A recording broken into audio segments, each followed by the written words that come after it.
Elena, qué gusto tenerte desde París, bueno, desde Francia o España, no sé en dónde andes ahorita, seguramente en Francia, para hablarnos aquí en México sobre un tema que a todos nos toca y siempre sabemos porque no existe el judaísmo sin comida. Por ahí hay hasta chistes de que te recuerdas de que no importa que le esté pasando una tragedia al pueblo judío, lo primero que vamos a pensar es qué comida vamos a hacer para celebrarla. Y todos, y el mundo judío se mueve alrededor de una mesa. ¿Sí? Sefradaime, como los libros, como todo esto. Todo es a eso. Hay cenas, comidas.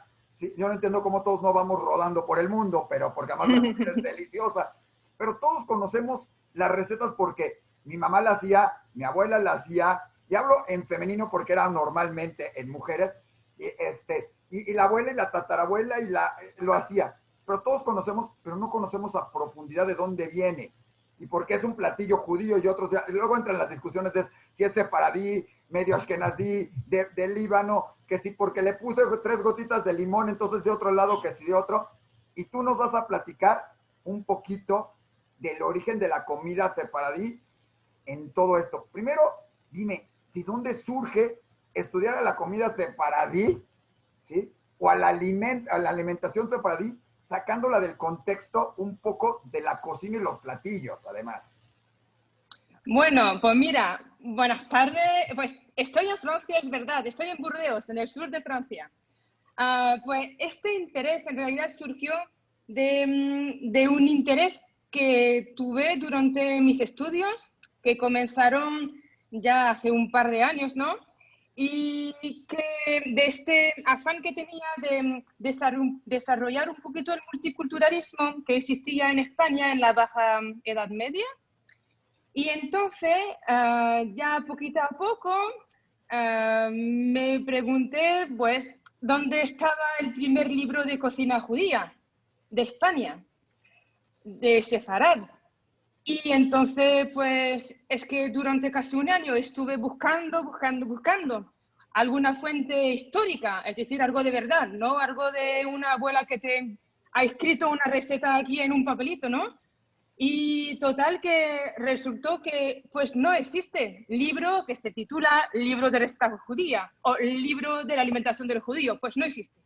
Oye, Así, te puedo decir que ese problema no lo van a tener dentro de 50 años. Van a encontrar, cuando pongan libros de receta judía, creo que van a encontrar 4 bibliotecas un poco más extensas que libros de Torah, pero libros de receta judía de todo tipo. Pero tú sí te topaste el problema. Entonces, si no había sí, libros, entonces, entonces decidí verlo de modo histórico y de la civilización.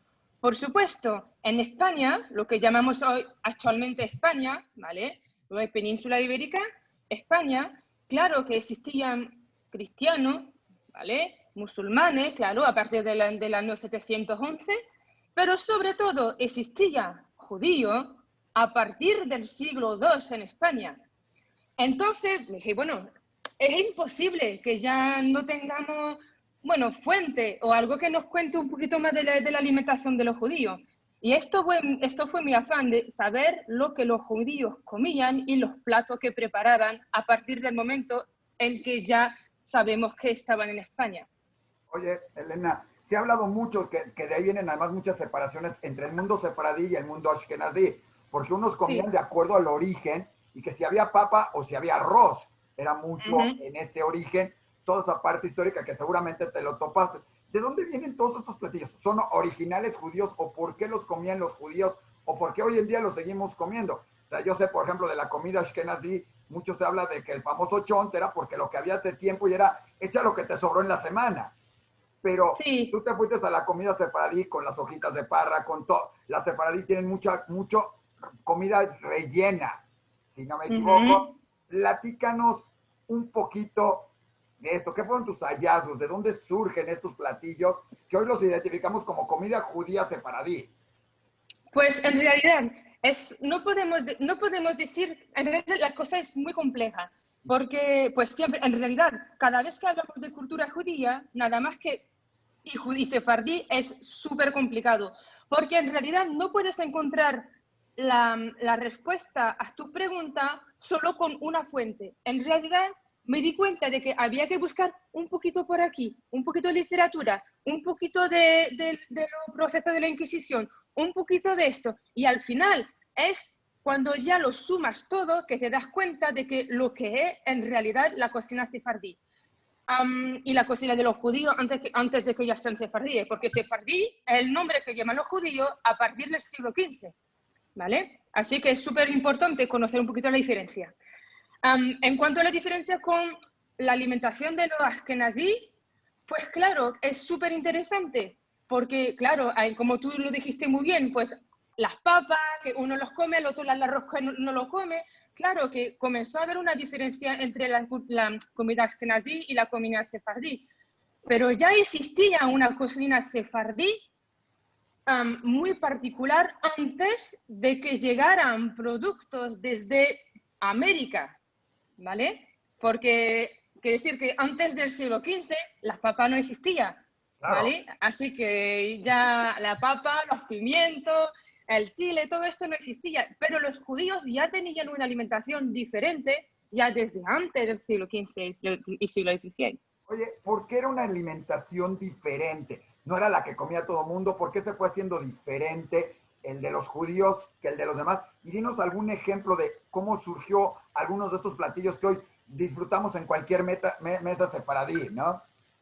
Pues creo que es, lo que te puedo decir es, para mí, la investigación de una suma importante de fuente me permitió darme cuenta de que hay productos como, por ejemplo, para mí, el, más, el emblema culinario de la cocina sefardí es la berenjena.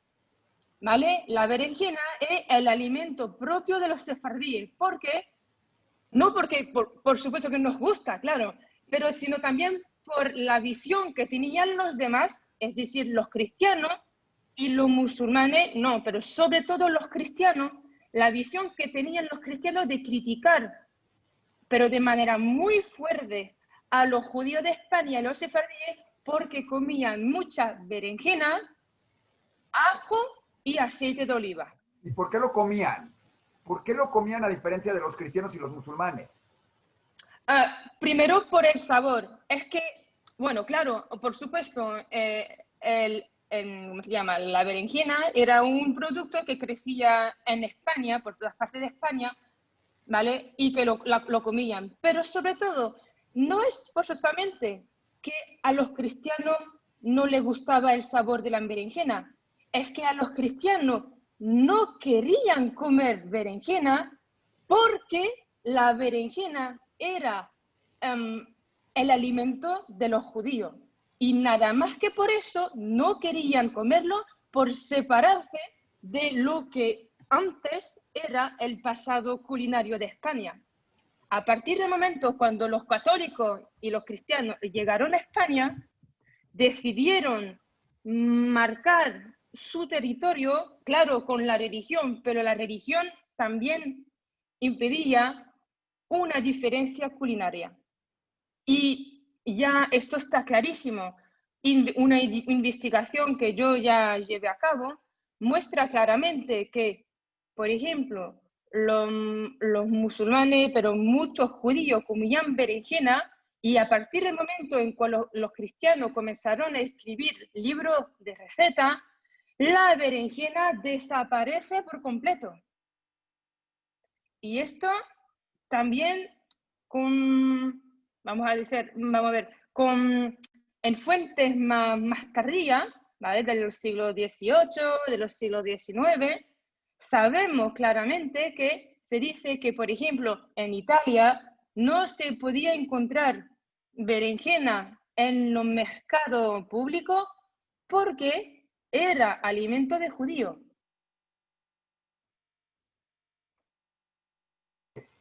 Qué curioso que la berenjena se haya convertido en un alimento de judíos y los otros no la hayan comido porque eran de judíos, cuando más crecía por todos lados y cualquiera podría considerar que sería pues, el alimento común. Es como si mañana decidieran que las tortillas son nada más de un grupo religioso en México, ¿no? Dirías, en ese sentido. Pero sí, Eh, llevas razón, pero es que lo que hay que comprender es que en realidad cuando los católicos llegaron a España, utilizaron también la alimentación para separarse y hacer discriminación entre los que eran católicos y los que no lo eran. Y la alimentación fue un instrumento para apoyar el poder de los católicos. Wow, cualquiera hubiera podido decir que era más el cerdo, por decir algo, en un momento dado, porque el cerdo era un elemento que el judío no Claro. comía, en ese sentido, y que haya sido la berenjena, pues es muy curioso. ¿Qué otras cosas encontraste así dentro de esta investigación que nos haya llevado a lo que comemos hoy en día, a lo que disfrutamos, o que puedes decir, esto fue, digo, sabemos todos la jalá también, por ejemplo, pero ¿qué otros Claro. productos has encontrado, alimentos que se hayan caracterizado por ser judíos o ser parte de nuestra mesa? Pues no es obligatoriamente alimentos, o por ejemplo, es lo que no forma parte de la alimentación de los sefardíes, por ejemplo, como de cualquier judío, el cerdo, como tú mencionaste, ¿vale? Si echas un vistazo, aunque muy rápido, te vas a dar cuenta muy rápido de que en los procesos de la Inquisición, tanto los de México como los de Perú, como los de Brasil, como los de España, de Portugal, ¿vale? Hay técnicas y hay alimentos que son características de la alimentación de los judíos de los sefardíes. Es decir, que si ya puedes echar un vistazo y miras que, pues, tal mujer, porque generalmente, como tú dijiste al principio, la transmisión de la cultura culinaria se hace por la mujer. Y esto es totalmente verdad, la verdad. E incluso sabemos que en los procesos de Inquisición siempre, casi siempre son mujeres que denuncian a otras mujeres, ¿vale? Así que es Eso se algo llama bastante envidia o increíble. coraje por cómo cocinan, ¿no? No, pues, ya, sí, bueno, no sé si por eso, pero bueno, y entonces sí, pues fueron denunciadas porque no querían mezclar los alimentos de la olla con la misma cuchara que con la otra olla que llevaba cerdo. Había dos ollas, una con cerdo, otra que no tenía cerdo. Y fueron denunciadas porque hacían dos ollas diferentes, porque la dueña no quería que la criada mezclara con la misma cuchara, o también porque pues una fue denunciada porque por la tarde de Shabbat, pues a veces se reunía con sus amigas para comer ollas de berenjena, por ejemplo. O, como tú dijiste al principio, denunciaciones porque uh, preparaban platos rellenos. Y lo de los platos rellenos es muy interesante. Ahorita me lo No platicas. es mera casualidad. Ahorita nos dices por qué y de dónde salen esos platos rellenos, todo eso. Déjame contarte que en algún momento dado, con un amigo, un cliente, fuimos a verlo, empezamos a platicar y le dije, ¿qué te parece si nos vemos el viernes en la tarde para continuar la reunión? Y me comentó, no puedo un viernes en la tarde porque este viernes él es cristiano, una cruz en su oficina más grande que su oficina, colgando acá una cruz, o sea, si decimos que luego nosotros tenemos un Maguen David, él tenía una cruz que era más grande que todo el pecho, todo, pasaba por todos lados, se persinaba, o sea, católico total, ¿no? Y me dice, Total. viernes en la tarde, reunirnos, digo, o sea, alguna cosa, me dice, nos reunimos todos en casa de la abuela. Digo, muy bien, qué padre, qué buena onda, ¿y qué? Dice, no, no, es una tradición que tiene mi abuela, ya se vino viniendo. Digo, ¿y porque me dice, todos los viernes prendemos unas velas en la ventana, pero muy curiosa, cierra las ventanas, cierra las cortinas y las pone en la ventana y tú, ¿what? Y después me agarra la cosa que más me llamó, me dice, y además hace un pan, todos los viernes cocina un pan como trenzado, delicioso, ¿Cómo trenzar? como lo hace los viernes. O sea, ya no te tienes que imaginar de dónde viene su familia. Claro, claro, claro. Con la seña de la jalá, o sea, fue como después sentarse a decirle, siento decirte que tienes un pasado judío muy marcado, ¿no? Pero era la costumbre de cerrar las cortinas para que no los vieran, cosa de lo que tú estás platicando, comiendo jalá. Claro. Y me dice, Y y que además me decía, me contaba que al hacer la jalá, luego la cortaba rápidamente en chiquito. O sea, que hacía así como, que le cortaba un pedacito y luego la cortaba en cachititos muy rápido para que no se viera que era un pan especial, porque no quería que se guardara y alguien la encontrara. Estoy hablando de la abuela. vaya. Vaya. hace 500 años, pero es una costumbre que se fueron quedando. Pero nos ibas a decir, ¿de dónde viene esto de que no es casualidad? Todo esto relleno, berenjena rellena, y si no la berenjena rellena, el pollo relleno de berenjena, y si no, esto relleno de arroz, ¿de dónde viene esa Claro. costumbre de rellenar todo? Pues yo, una de las posibilidades es que cuando rellenas a algo, no puedes saber lo que lleva dentro. Claro. Y entonces, y entonces, esto es una de las razones que les permitía a los judíos hacer creer a los demás que esta carne, que en realidad dentro si había carne, pues podías ser carne de cerdo, pero si tú no abrías, pues entonces no sabías lo que llevaba.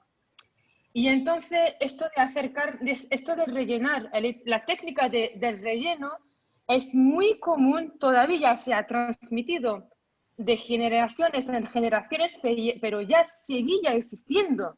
En la Baja Edad Media, en el siglo XIII, si tú les echas un vistazo a las recetas que son explícitamente judías, en el primer libro de cocina de la península ibérica del siglo XIII.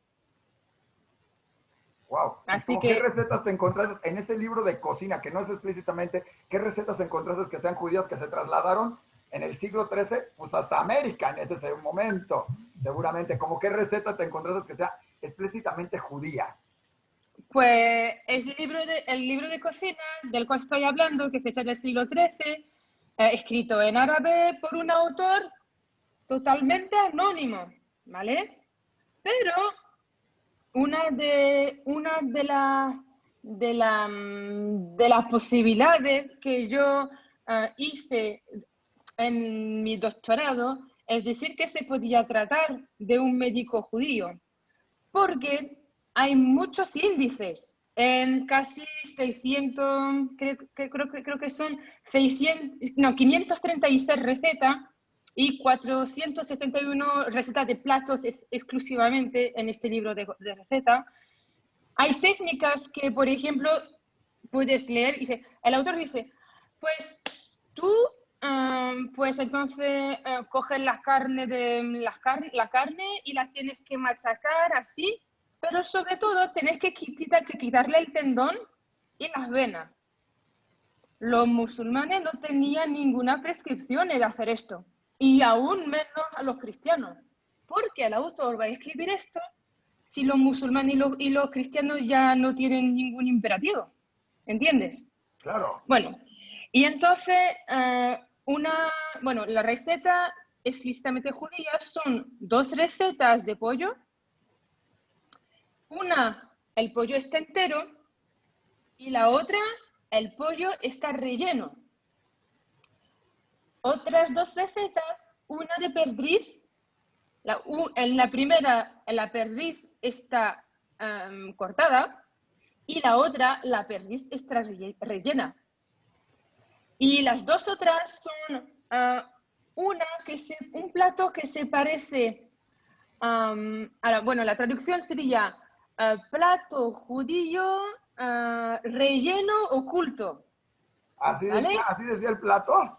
Aquí es transcripción, yo te digo, transcripción literal del título árabe que Lud Matfun, no me acuerdo, Lud Lihudi Matfun, que es decir, plato judío relleno oculto, que es como un pastel muy gordo así, que tiene diferentes capas con carne picada y como nada más que como tortillitas así, como huevo en realidad, y todo va revuelto y al final solo es como huevo encima, pero cuando tú lo cortas ves que hay capas de carne adentro. Wow. Y la otra receta es pues, una receta de berenjena, y berenjenas que son rellenas de carne. Ya ves, digo, por la berenjena por todos lados. Oye, y el concepto de separar leche y carne también se vio reflejado en estas recetas, en esta forma de alimentación judía, digamos, en algún momento oculta, porque ni el musulmán, o sea, tampoco el cristiano lo maneja y todo esto. El árabe sí tiene ciertas restricciones, ciertas cosas, pero ¿cómo es? Pues lo que puedo decir es que si le miras, por ejemplo, le echas un vistazo a este libro de cocina en el cual, el único, es único en el mundo este libro de recetas, que menciona recetas explícitamente judías, en estas 6 recetas explícitamente judías, porque al final, en realidad, tiene más, ¿vale? Pero, pues es verdad que en ninguna de estas 6 recetas, carne y leche van mezcladas, nunca, ¿vale? Así que podemos pensar que puede ser porque el autor sabía que la carne y la leche no se mezclaban, ¿vale? Pero si le echas también un vistazo a, bueno, que sean tontos los procesos de Inquisición, te digo, de España, México, Perú, Brasil, lo de no mezclar carne y leche no parecía ser algo que les preocupaba mucho. Es que, por ejemplo, sabemos que los sefardíes no fueron denunciados porque se había notado que no mezclaban los dos. ¿Vale? Así que no sabemos si es porque los otros eran tontos y no lo sabían, ¿vale? O si porque en realidad los sefardíes no respetaban mucho el hecho de no mezclar los dos, ¿vale? Así que todo está un poquito confuso, no sabemos realmente si lo de no mezclar carne y leche se respetaba por todas partes, ¿entiendes? Qué curioso que la berenjena sí lo sea, de alguna manera, un motivo para acusar a los judíos. Yo creo que la gente no sabía que la berenjena era el que comieras berenjena era un motivo para acusarte de algún momento de ser judío, ¿no? Oye, y a través Es de los verdad. siglos, acá estás hablando de la Inquisición de esa época. ¿Cómo traspasó esto las fronteras hasta nuestros días? ¿Cómo fuiste viendo esta evolución porque no es la cocina, como tú le dices, es la alimentación, porque una cosa es la cocina y otra cosa, como tú dices, la alimentación judía. ¿Cómo fue pasando esta alimentación judía a través de los siglos hasta llegar hasta, o sea, la Inquisición fue hace muchos años y seguimos con todo eso Sí, como características de la comida judía y de la por, alimentación judía? en realidad es la religión que permitió esta transmisión. Claramente, es la religión que permitió y favoreció la permanencia de las prácticas tanto alimentarias como culinarias. ¿Por qué?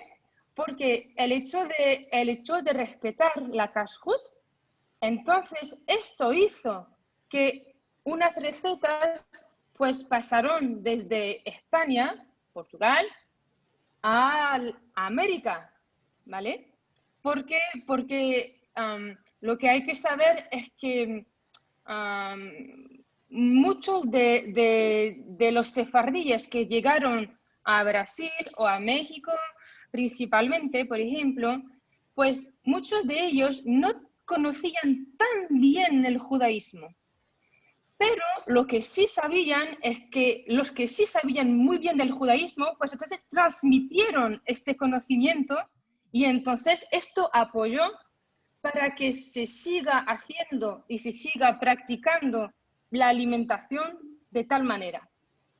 Wow, Es, oye, es la religión en realidad, es la práctica de la religión. y la religión fue la que fue creando estos platillos y estas costumbres de ciertos platillos. Hoy en día, Claro. muchos de estos platillos, no sé si tú lo has investigado y todo, muchos de estos platillos, más que tradición, muchos se han vuelto como obligados en la mesa en ciertas festividades y en ciertas cosas. Tienes que comer esto, ¿por qué? Porque así lo dicen, y así dice la Torah, y así dice, y tú, ¿dónde demonios Mm, dice? Pero no importa, se ha vuelto como que obligatorio en la mesa, ¿sí? No nada más por sí. costumbre. ¿Qué has visto de Mm, esto? ¿Cómo se convirtieron, como tú dices, por la kashrut? Pero que se hayan vuelto estos mm. platillos, esta alimentación, como una parte casi obligada. Digo, lo vemos Sí, en llevan, Facebook mucho, ¿no? claro, claro. Y esto es realmente típico y único de los sefardíes y de los judíos, pero está súper marcado en la cultura sefardí porque los sefardíes tenemos esta historia, ¿vale? Una historia muy importante que en realidad nos hizo lo que somos ahora. Y esto es lo que hace la importancia de esta cultura. Quiero decir que, como tú dijiste muy bien, hay platos, bueno, es que no se puede pasar de lado. Este plato lo tienes que poner a tal fiesta porque es así. Que te guste o que no te guste es así, porque en realidad lo que la gente tiene que comprender es que, como tú lo dijiste, comer para los judíos sefardíes es dentro de la cultura. Así que no puedes pasar por alto esto y entonces comer es recordar. Cuando tú comes, recuerdas tu historia. Aunque no te guste este plato, lo vas a comer, porque si lo comes, nunca lo vas a olvidar. ¿Entiendes? No vas a olvidar nunca este plato, nunca vas a olvidar tu propia historia y la historia de tu pueblo. Y entonces, y esto es súper presente en la cultura sefardí. Bueno, ni se diga en la cultura judía, sino, como decía yo, Pesach, tienes que comer el Claro. famoso sándwich para recordar el cemento y los ladrillos. O sea, han pasado 1000 años o no sé, X cantidad de años para no decir, y dice, y seguimos comiendo para recordar. Comes un huevo para recordar el Beit HaMikdash. Comes, o sea, la cultura judía está llena de esto, y como tú dices, la cultura sefaradí, mucho más en todo esto. ¿Qué otro platillo tienes? O sea, hemos hablado de la berenjena, hemos hablado de varias cosas. ¿Qué otro platillo? Bueno, de todas estas recetas de los productos rellenos, ¿qué otra receta podrías decir que es original del mundo judío y de estos siglos, por ejemplo? Pues la adafina. ¿Dónde? La adafina. ¿La Adafina. Adafina. Adafina, no sabéis lo que es nosotros, ¿no? Ahora sí ya nos pusimos a investigar qué es la adafina o dafina. Lleva los dos nombres. Depende de dónde eres como sefardí.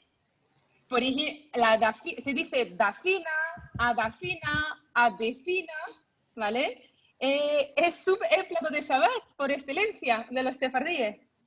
También se llama srina para los judíos de Marruecos, por ejemplo, pero en España adafina, adefina, dafina o srina o jamín o aní también se llama así.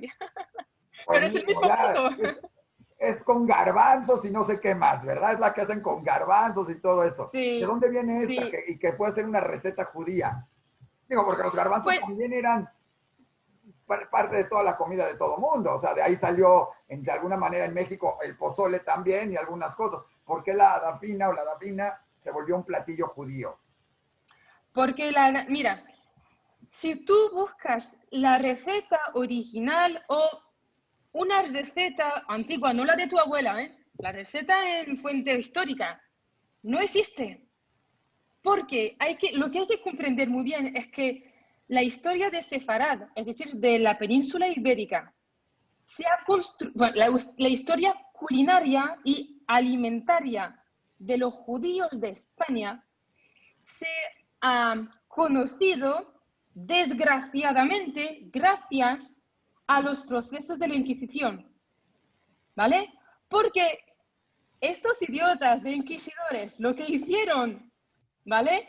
Es que, pero bueno, está bien para nosotros historiadores, pero lo que no se dieron cuenta ellos es que poniendo por escrito en los procesos de la Inquisición todas las denuncias culinarias de los judíos, pues formaron como el primer libro de cocina de los judíos, porque fueron denunciados los judíos por lo que comen. Así que sabemos que esto es típicamente judío porque un cristiano lo denunció porque lo estaba comiendo en tal momento. Y la dafina es el plato principal de denuncia de los judíos de España. ¡Wow! ¡Wow! O sea, No tenemos receta, pero sabemos que, te digo, se llama adafina porque la palabra dafun en árabe quiere decir que es lo que está enterrado. ¿Vale? Sabemos que los judíos de España hablaban árabe, hablaban hebreo para lo sagrado, ¿no? La liturgia y esto, pero entre ellos hablaban árabe, como todo el mundo, ¿no? Y entonces dafun en las palabras... Espérame. ¿Cómo que todo el mundo hablaba árabe en España? Hablaban español también y los judíos hablaban el judeo español, no el pero árabe. esto viene después, Árabe sí, ya de los pero otros judíos, ya estamos aprendiendo algo nuevo además. Sí, sí, claro que hablaron también y hablan, siguen hablando, ¿vale? Judeo-español, pero en el siglo XIII no. Esto depende de la temporada, ¿vale? Del momento en el tiempo. En el siglo XIII, XII, XIII, como Maimónides, Maimónides, el gran sabio de todo el mundo del conocimiento y del saber de los judíos sefardí, todos sus libros fueron escritos primero en árabe, ¿vale? Porque es lengua bueno, del conocimiento. Claro. Pero, claro, hablaban hebreo y, claro, después hablaron judeo-español, por supuesto, como sigue siendo, ¿no? Y entonces lo que tenemos, bueno, como te digo, la adafina lo que es el enterrado, y el jamín que Claro, viene de ham, lo que está caliente, claro. ¿vale? Y también llevaba el nombre, adafina también llevaba otro nombre que era el nombre caliente, caliente era adafina también. Wow. Oye, ¿y Mm. por qué la dafina es enterrado? Porque el platillo es un platillo hervido, con que llevaba además, por ahí que acabamos de leer, lagarto además. O sea, bueno, no me lo quiero imaginar carne con lagarto, pero que llevaba carne, llevaba pecho, llevaba res, lógico, no llevaba cerdo, pero llevaba todo este tipo, llevaba esto, que es muy parecido y hervido, que es entre comillas parecido a lo que era el goulash o el chonte ashkenazí, de alguna manera, porque es garbanzo, carnes, etcétera. ¿Por qué enterrado? Porque pues no estabas, ahí sí, ni enterrabas, ni lo metías, ni todo esto, ¿no? No, es que enterado porque, ¿cómo decir? Enterado porque también podría ser enterado a la vista de los otros, ¿vale? Enterado porque como se tapaba en realidad, se tapaba la olla y se ponía como masa hecha de pan y de masa hecha de harina y de agua para cerrar la tapa de la olla, ¿vale? Ah, Y se ponía enterrado porque la olla se ponía en la ceniza y la ceniza se habían puesto en la tierra, le había hecho un hueco poniendo la ceniza y ponía la olla dentro. wow. Entonces metí así para cocinarlo. Y es que no estamos en eso. Oye, qué interesante. No. Ya por último, para acabar hoy, porque seguro vamos a tener más pláticas contigo, es muy interesante que al estudiar la historia, como tú dices, de la Inquisición, te encuentras el libro de recetas judías, o digamos, indirectamente, o entrecreando, Indirectamente. pero ¿qué pasa al estudiar la historia? ¿Qué otras cosas? O sea, se van entremezclando muchos preceptos de todo esto. ¿Qué hacen? ¿Cuál ha sido así como cuando dijiste, wow, qué descubrimiento, o sea, no lo puedo ver, déjame rechecar, no puede ser. ¿Alguna cosa así que te haya llamado la atención tremendamente estudiando todos estos periodos? Y en especial, bueno, de la comida, de la alimentación, la comida hacia el mundo en general, ¿no? Lo que más es que investigar la alimentación y la cocina de los judíos es un descubrimiento cada día. Que todo me sorprende porque, oh, madre mía, pero esto es increíble, ¿no? El primer descubrimiento que hice y que para mí uno de los mayores es que dentro de este primer libro de cocina del siglo XIII, que ya contiene explícitamente 6 recetas judías, me di cuenta de que existía una receta que actualmente todavía en Marruecos es una receta que únicamente se prepara por los judíos sefardíes marroquí para celebrar el fin de Pesaj. Y esto es para mí, porque la receta se llama la mufleta, ¿vale? ¿La Es qué? mufleta, Fleta. mufleta, sí. Perfecto. Y esto es, hasta hoy al día, una receta que únicamente se hace por los judíos marroquíes. Y Wow. entonces, esta receta que no lleva ningún nombre en el título de judío, en realidad es receta judía, porque la permanencia se nos lo muestra. También mmm, escribo un artículo sobre la jalá, el pan trenzado, Claro. porque ya, es que había mucha gente que estaba diciendo que el jalá es ashkenazí, ashkenazí. ¿De dónde viene esta idea de que el jalá es ashkenazí? Y entonces ya Es que a mí me gusta saber el origen de las cosas. No, Entonces, espero que no hayas investigado así a tu marido, todo eso, pero, para ver el origen de no, las... no, el pobre que ya creo que el pobre ya me sigue, pero bueno. Debe de comer muy rico porque espero que vayas probando. Oye, curiosamente la mufleta que tú comentabas se usa hoy en día, es un platillo que sigue siendo muy tradicional para romper Pesach en los judíos de Sí, Paradis. exactamente. Curiosamente, por todo esto, y ya dentro de eso, ya platicaremos también, o sea, hoy hablamos de muchas cosas saladas. La berenjena, bueno, se las dejo toditas, prefiero otras cosas. La dapina, los platos, la parte rellena y no rellena y todo esto, ¿sí? Y por supuesto, Empanada, ¿mandé? empanada también, la empanada. A ver, las empanadas son muy tradicionales argentinas y en México tenemos otras que son quesadillas que también vienen de ahí. A ver, dinos algo que venga de ahí del mundo judío, porque la gente va a decir, oh, ¿en serio? Pues es que lo que hay que preguntarse, ¿desde cuándo Argentina tiene la empanada? Ah, no me digas que la empanada es judía. Bueno, pues lo escondían lo que había dentro o viene de algún origen judío, así como la quesadilla, a lo mejor. Digo, porque los tacos los conocemos, pero la quesadilla, No, taco y otra cosa. Italia, por ejemplo. No, taco, tortilla, la tortilla que comes allá en América, esto ya en el mundo de la península ibérica, eso no existe. Claro. Pero sí existía en el siglo XIII.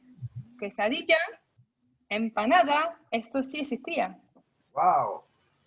Ya nos estarás platicando de ellas y un poquito más de eso. Y de postres también, porque, perdón, hay unos postres separadís que son impresionantemente deliciosos y que también son muy Sí. típicos del mundo judío y la gente los busca por el mundo judío. Tenemos aquí en México una chef que cocina mucho comida separadí, la chef Gina Roditi, que trabaja con nosotros también en Mm, el Diario Judío haciendo varias cosas. Y el otro día nos enseñó a hacer un nape en solo 15 ujú. minutos y te puedo decir que He visto esto. está impresionante, pero además al mismo tiempo platicar un poquito, porque es un postre separadillo, un postre judío, un postre que viene de estos orígenes de alguna manera. Entonces, lo tuyo es maravilloso porque nos estás transportando a los orígenes, no nada más, otra vez, de la abuela. ¿Y por qué? Pues porque era la abuela, o como mi amigo que come el pan trenzado, porque era de la abuela y de la abuela se lo fueron pasando, sino entender el de dónde surgieron. Yo creo que mucha gente no lo conocía y les va a llamar mucho la Exacto. atención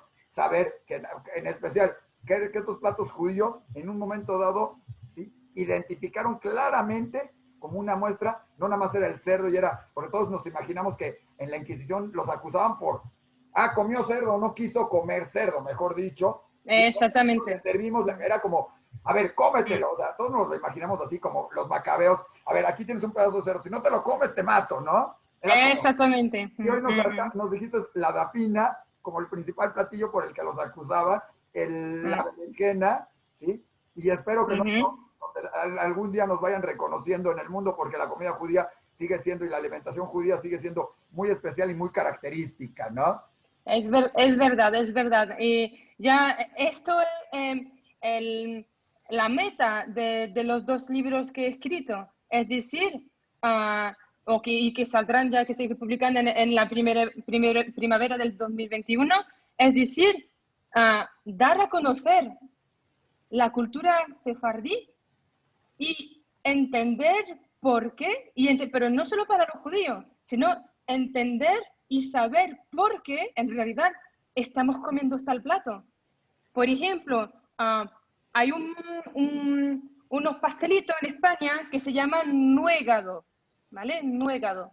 Los nuegados hay que saber que forma parte del patrimonio culinario de España, pero nadie sabe que los nuegados también aparecieron en los procesos de Inquisición por ser comida preparada por los judíos y fueron denunciados por comer nuegado. Yo y todo el Pero ahora mundo. los nuegados ya todo el mundo lo come, pero no sabe que los judíos lo comían y lo preparaban y era tan sefardí que fueron marcados por haber preparado esto.